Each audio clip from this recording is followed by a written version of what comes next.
बैठी ऊंची पर्वत पे, मैं बैठी ऊंची पर्वत पे, बड़ा सुख मिलेला हो भोला, बड़ा सुख मिलेला हो भोला। कहिया घर बनबैबा बड़ा डर लागेला हो भोला, कहिया घर बनबैबा बड़ा डर लागेला। राउर दुआरे पे अंधा पुकारे, राउर दुआरे पे अंधा पुकार, बड़ा मोह लागेला हो भोला, बड़ा मोह लागेला हो भोला। कहिया आखिया देबा बड़ा मोह लागेला हो भोला, कहिया आखिया देबा बड़ा मोह लागेला।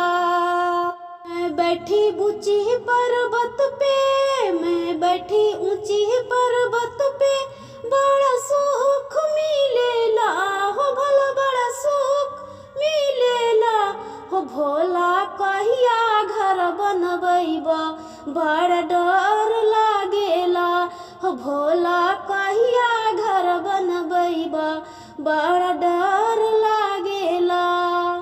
तोरो दुआरे पे बालक पुकारे, राउर दुआरे पे बालक पुकारे, बड़ा मोह लागेला हो भोला, बड़ा मोह लागेला हो भोला। कहिया विधिया देबा बड़ा मोह लागेला हो भोला, कहिया विधिया देबा बड़ा मोह लागेला।